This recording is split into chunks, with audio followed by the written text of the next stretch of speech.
तो स्वागत है आपका हमारे यूट्यूब चैनल में। आज हम लोग बात करने वाले हैं क्लास 8 के हिंदी के मॉडल सेट का। तो ये देखिए, मैं हिंदी का मॉडल सेट 2 लेकर आया हूँ।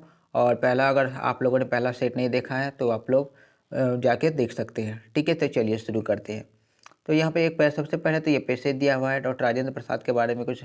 ठीक है, तो यहाँ पर मैं थोड़ा सा बता देता हूँ कि राजेंद्र प्रसाद जी का जन्म 3 दिसंबर 1884 को सारण जिले के जेरोदई नामक गाँव में हुआ। तो ये देखो, डॉक्टर राजेंद्र प्रसाद, वही राजेंद्र प्रसाद है जो भारत के पहले राष्ट्रपति बने थे। तो ये इसका जन्म कब हुआ था? 3 दिसंबर 1884 को सारण जिले के जीरादेई नामक गांव में। वे देश रत्न और भारत के प्रथम राष्ट्रपति थे। ठीक है, वे अत्यंत मेधावी छात्र थे, उनकी सेवाएं अमूल्य है।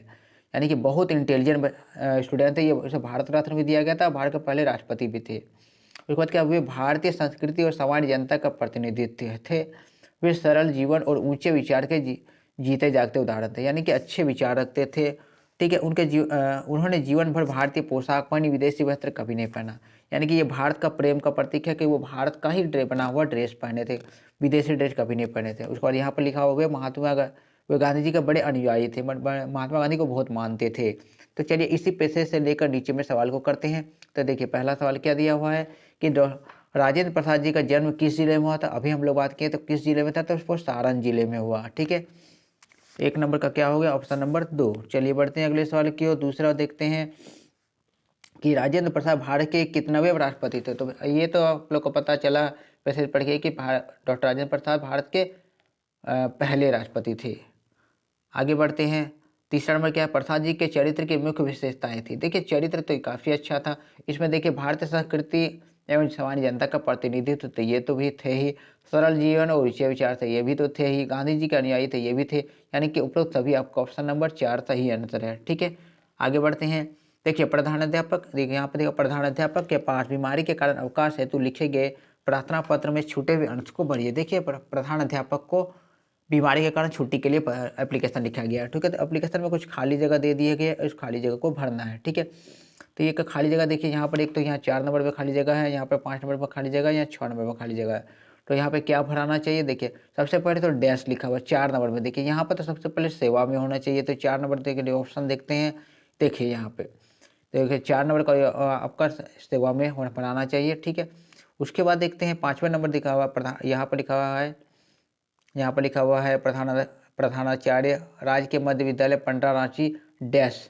यानी 5 नंबर में क्या होना चाहिए? बीमारी के कारण अवकाश। यानी 5 नंबर में भराना चाहिए क्या? विषय भराना चाहिए। तो ये देखिए, विषय है क्या 5 नंबर में ऑप्शन में? हाँ, देखिए 5 का ऑप्शन कहाँ गया? देखिए, रुकिए देख लेते हैं। देखिए, आगे बढ़ते हैं। इसके 4, 5 भी देखिए, 5वां नंबर ऑप्शन में हमारा हो गया। ये आपका ऑप्शन नंबर 1 विषय दिया हुआ है। ठीक है, छठा नंबर देखें, छठा नंबर में खाली जगह में क्या हुआ? ये छठा नंबर दिया हुआ है। छठा जगह में हम क्या भराना चाहिए? यहाँ पर महाशय भराना चाहिए। चलिए देखते हैं छठा नंबर है कहाँ है। 6 नंबर का ऑप्शन में से देखते हैं तो महाशय है, महोदय दिया हुआ, यानी कि आपको महोदय भराएगा सही आंसर। ठीक है, चलिए आगे बढ़ते हैं।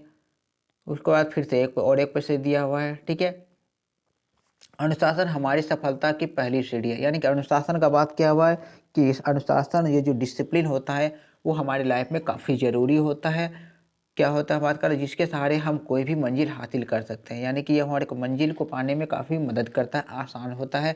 जिस व्यक्ति के पास जीवन में अनुशासन नहीं है, उस व्यक्ति के जीवन कभी खुशहाल नहीं होता। यानी कि कह रहा है कि जो अनुशासन को नहीं मानता है वो खुश जीवन नहीं जी सकता है। ठीक है, प्रकृति भी सभी कार्य अनुशासन में ही करता है। अनुशासन का विद्यार्थी जीवन में अत्यंत महत्व है। ठीक है, विद्यार्थियों में अनुशासन जो है तो काफ़ी ज़रूरी होता है। हम जो कुछ सीखते हैं हमारे साथ साथ वो साथ साथ हमेशा रहता है। अनुशासन के अंदर बड़ों के सम्मान, छोटे से प्यार, स्त्रियों का आदर, समय की पाबंदी, नियमों का पालन, शिक्षकों का वंदन आदि शामिल होता है। यानी अनुशासन में बोला जाए तो सभी अच्छी बातें आते हैं। ठीक है, तो इसी पैसे से लेकर सवाल को कर लेते हैं। ठीक है, पहला क्या है? 7वां नंबर, अनुशासन का महत्व कब सबसे ज़्यादा है? तो सबसे ज़्यादा महत्व बोला जाए तो विद्यार्थी जीवन में होगा, ऑप्शन नंबर 2। 8वां नंबर देखते हैं, अनुशासन के अंतर्गत क्या क्या शामिल है? तो इसमें बड़ों का सम्मान भी शामिल है, समय की पाबंदी भी शामिल है, शिक्षकों का आदर भी है। यानी कि उपरोक्त सभी आपका सही आंसर है। 9 नंबर देखते हैं, हुंडरू का जलप्रपात किस नदी पर है? तो हुंडरू जलप्रपात जो है आपका ऑप्शन नंबर 3 स्वर्णरेखा नदी पर है। 10वें नंबर देखते हैं अपराजिता की लेखिका कौन है। अपराजिता का जो कहानी दिया उसका लेखिका कौन है, तो ऑप्शन नंबर 1 शिवानी है। उसके बाद 11 नंबर देखते हैं रामचरितमानस किस भाषा में लिखे गए, तो कौन सी भाषा लिखा गया, तो ऑप्शन नंबर 2 अवधी भाषा में लिखा गया है। ठीक है।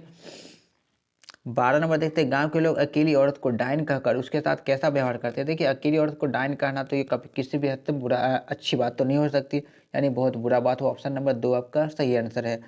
13 नंबर देखते हैं कि सम्राट अशोक कहाँ के राजा थे, तो कहाँ के राजा थे, ऑप्शन नंबर 2 मगध के राजा थे। ठीक है।